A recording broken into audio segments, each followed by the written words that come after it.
की मुरली में बाबा बोले, मीठे बच्चे, आत्मा को निरोगी बनाने के लिए रूहानी स्टडी करो और कराओ, रूहानी हॉस्पिटल खोलो।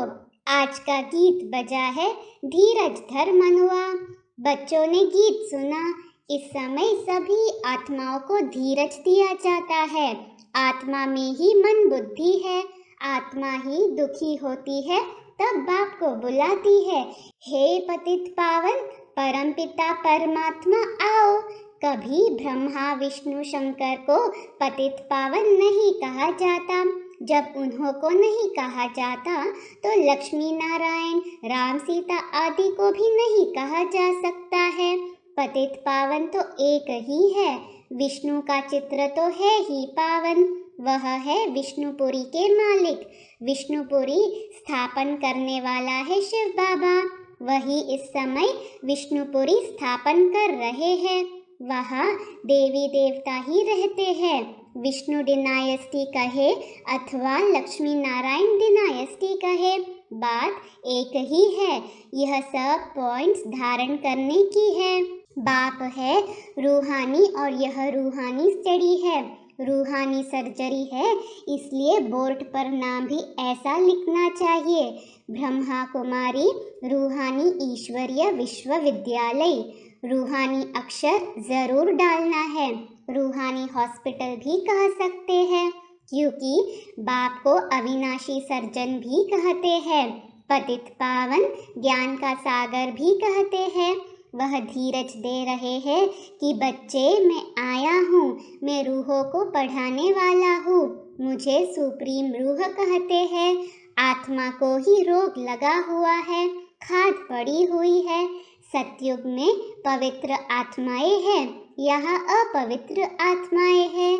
वहाँ है पुण्य आत्माएं, यहाँ है पाप आत्माएं। आत्मा पर ही सारा मदार है। आत्मा को शिक्षा देने वाला परमात्मा, उनको ही याद करते हैं। सब कुछ उनसे ही मांगा जाता है।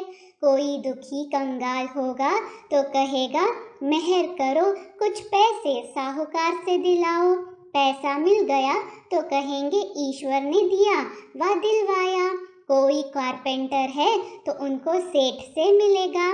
बच्चों को बाप से मिलता है, परंतु नाम ईश्वर का बाला होता है। अब ईश्वर को तो मनुष्य जानते ही नहीं है, इसलिए यह सब युक्तियाँ रची जाती है। पूछा जाता है, परमपिता परमात्मा से आपका क्या संबंध है? प्रजापिता ब्रह्मा और जगदम्बा से तुम्हारा क्या संबंध है? राजराजेश्वरी लक्ष्मी नारायण से तुम्हारा क्या संबंध है? वह तो स्वर्ग के मालिक हैं। जरूर स्वर्ग की स्थापना करने वाले ने उनको वर्षा दिया होगा। यह तो विष्णुपुरी के मालिक है ना। मुख्य चित्र है शिव बाबा और ब्रह्मा विष्णु शंकर का। विष्णु का भी सजा सजाया रूप दिखाते हैं। विष्णु द्वारा पालना करते हैं, शंकर द्वारा विनाश। उनका इतना कर्तव्य नहीं है। स्तुति लायक शिव बाबा है और विष्णु भी बनते हैं। शंकर का पाठ अलग है। नाम रख दिया है त्रिमूर्ति। राम सीता लक्ष्मी नारायण यही मुख्य चित्र है। उसके बाद फिर चित्र है रावण का। वह भी बड़ा 4x6 फुट का बनाना चाहिए। रावण को वर्ष वर्ष जलाते हैं। इनसे आपका क्या संबंध है? इनको जलाते हैं तो जरूर बड़ा दुश्मन ठहरा। प्रदर्शनी में उनका बड़ा चित्र होना चाहिए। इनका राज्य द्वापर से शुरू होता है, जबकि देवी देवता वाम मार्ग में गिरते हैं।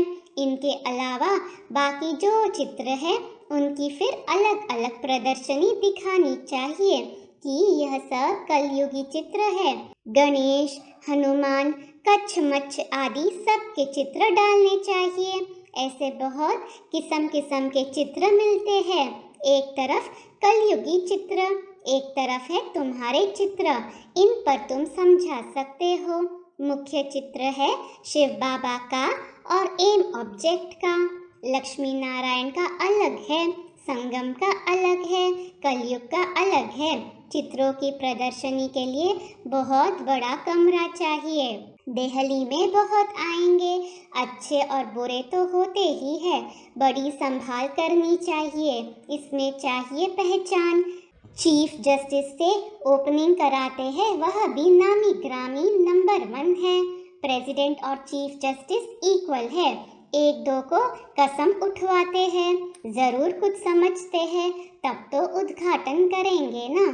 कंस्ट्रक्शन का ही उद्घाटन करेंगे, डिस्ट्रक्शन का तो उद्घाटन नहीं करेंगे। अब बाप समझाते हैं, बच्चे तुम्हारे सुख के दिन आ रहे हैं, बोर्ड पर भी हॉस्पिटल नाम जरूर लिखना चाहिए। और किसने स्थापना की? अविनाशी सर्जन पतित पावन बाप है ना। पावन दुनिया में तो पावन मनुष्यों को कभी बीमारी आदि होती नहीं, पतित दुनिया में तो बहुत बीमारियां हैं। तो सर्विस के लिए विचार चलाना चाहिए, क्या क्या चित्र रखने चाहिए, कैसे समझाना चाहिए। अगर कोई बेसमझ समझाएंगे तो कुछ भी समझ नहीं सकेंगे, कहेंगे यहाँ तो कुछ भी नहीं है, गपोड़े मारते रहते हैं। इसलिए प्रदर्शनी में कभी भी बुद्धुओं को समझाने के लिए नहीं खड़ा करना चाहिए, समझाने वाले भी होशियार चाहिए। किस्म किस्म के मनुष्य आते हैं, बड़े आदमी को कोई बुट्टू समझावे तो सारी प्रदर्शनी का नाम बदनाम कर देवे। बाबा बतला सकते हैं फलाना फलाना किस प्रकार का टीचर है, सब एक जैसे होशियार भी नहीं है, बहुत देह अभिमानी भी है।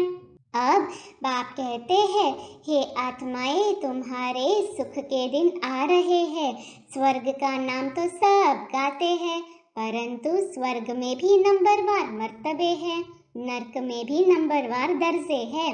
विजय माला में पिरोने वाले राज राजेश्वर बनते हैं। हम पूछते भी है, ज्ञान ज्ञानेश्वरी जगत अम्बा से तुम्हारा क्या संबंध है? ज्ञान ज्ञानेश्वरी को ईश्वर ज्ञान देते हैं तो राज राजेश्वरी बनती है। जगत अम्बा को भी बहुत बच्चे हैं और प्रजापिता ब्रह्मा को भी बहुत बच्चे हैं। कितनी सूक्ष्म बातें हैं, मनुष्य समझ ही नहीं सकते कि प्रजापिता ब्रह्मा और जगत अम्बा यह कौन है।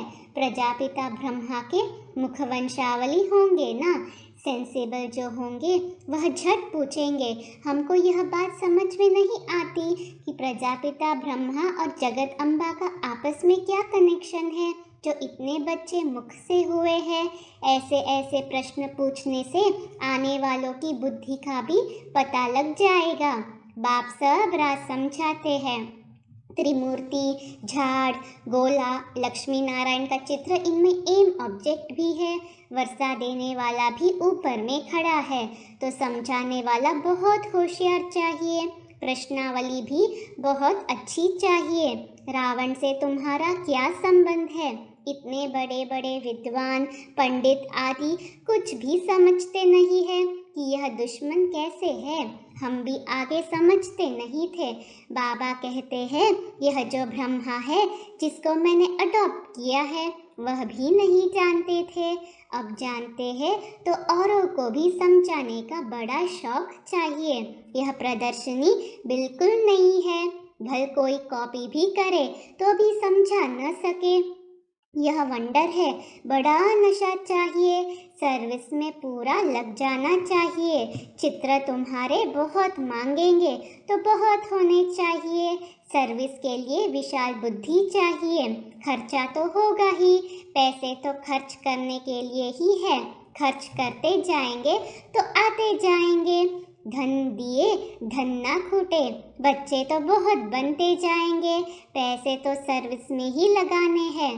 राजधानी तो सतयुग में होनी है, यहाँ तो महल आदि नहीं बनाने हैं, उसमें गवर्नमेंट का कितना खर्चा होता है। यहाँ है चित्र बनाने का खर्चा, दिन प्रतिदिन पॉइंट्स बहुत अच्छी निकलती जाती है। बड़ी युक्ति से समझाया जाता है कि रावण राज्य कब से शुरू हुआ है। आधा समय रावण का राज्य, आधा समय राम का राज्य। इस रावण से बाबा ही आकर छुड़ाते हैं और कोई छुड़ा न सके। इनके लिए तो सर्वशक्तिमान ही चाहिए, वही माया पर जीत पहना सकते हैं। फिर सतयुग में यह रावण दुश्मन होता ही नहीं। धीरे धीरे तुम्हारा प्रभाव बहुत निकलेगा। फिर बांधेली माताएं, कन्याएं सब छूट जाएंगी। समझेंगे यह तो अच्छी बात है, कलंक लगने ही है। कृष्ण पर भी कलंक लगे हैं ना। स्थापना के समय भी भगाने आदि के कलंक लगाए, गालियां देते थे। फिर स्वर्ग में भी कलंक लगाए हैं। सर्प ने डसा, यह किया, कितनी फालतू बातें हैं। प्रदर्शनी में बहुत आते हैं। फिर उन्हों को कहा जाता है सेंटर पर आकर समझो, आकर अपनी जीवन बनाओ, काल पर जीत पहनो। वह काल खाता नहीं। एक कहानी है, यमदूत लेने गया तो उनको कहा तुम अंदर घुस नहीं सकते। यह बड़ी समझने की बातें हैं। इसमें बड़ी विशाल बुद्धि चाहिए और देही अभिमानी चाहिए। हम आत्मा है, पुराने संबंध और पुराने शरीर का भान नहीं रखना है। अब नाटक पूरा होता है, हम वापस जा रहे हैं। स्वर्ग में जाकर हमको नए संबंध में जुटना है। यह ज्ञान बुद्धि में है। यह पुरानी दुनिया तो खत्म होने वाली है। हमारा संबंध है बाप से और नई दुनिया से। यह बातें सिमरन करनी पड़े। यह ज्ञान मिल रहा है तुमको भविष्य नई दुनिया के लिए। यह पुरानी दुनिया तो कब्रिस्तान होनी है, इनसे क्या दिल लगानी है। यह तो देह सहित सब कुछ खल्लास हो जाने वाला है। देही अभिमानी बनना अच्छा है। हम बाबा के पास जाते हैं, अपने साथ बातें करनी है, तब कोई को समझा सकेंगे। अब तुम बच्चे जानते हो हमारे सुख के दिन आ रहे हैं। जितना पास होने का पुरुषार्थ करेंगे तो पद भी ऊंच पाएंगे। सर्टिफिकेट तो टीचर ही देंगे ना। वह जानते हैं इनमें कितनी सच्चाई है, कितना सर्विसेबल है। यह कंस्ट्रक्शन का काम करते हैं, डिस्ट्रक्शन का काम तो नहीं करते हैं। सर्विसेबल ही दिल पर चढ़ते हैं। भल अभी तो परिपूर्ण कोई नहीं है, खामियां तो सब में रहती है। परिपूर्ण तो आगे चलकर बनना है, शौक रखना है। मनुष्य की जीवन कैसे बनाए, कांटों को फूल बनाना है। बाप भी कांटे जैसे मनुष्यों को फूल बनाते हैं, देवता बनाते हैं। ज्ञान और योग भी चाहिए। बच्चे वृद्धि को पाते रहेंगे, फिर कोई विरोध नहीं करेंगे, सीधे हो जाएंगे। यहाँ कोई डीटी तो है नहीं, हर बात में ध्यान देना पड़ता है। और राउंड बुद्धि चाहिए। सर्विस ठीक रीति से कोई करते हैं व नहीं करते हैं। कोई आराम पसंद तो नहीं है, सारा दिन यह चाहिए वह चाहिए तो नहीं है। इसको कहा जाता है लोभ। कपड़ा अच्छा चाहिए, भोजन अच्छा चाहिए, आशाएं बहुत रहती है। वास्तव में यज्ञ से जो मिला सो अच्छा। सन्यासी कभी दूसरी चीज लेते नहीं, समझते हैं आदत अच्छी नहीं है। शिव बाबा के यज्ञ से सब कुछ ठीक मिलता है, फिर भी कुछ आश रहती है। पहले ज्ञान योग की आश तो पूर्ण करो। वह आशाएं तो जन्म जन्मांतर रखते आए। अब तो बाबा को याद करने से हम एवर हेल्दी बनेंगे। यह आश रखनी है तो यह ज़रूर लिखना है कि यह रूहानी हॉस्पिटल है, जिससे मनुष्य समझे कि यह हॉस्पिटल व कॉलेज भी है। बाबा ने मकान भी हॉस्पिटल और कॉलेज के ढंग से बनवाया है। कॉलेजों में कोई श्रृंगार नहीं होता है, सिंपल होता है।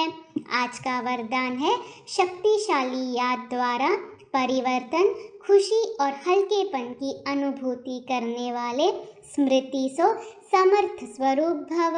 स्लोगन है अनुभवी वह है जिसकी दिल मजबूत और बुजुर्ग है। ओम शांति।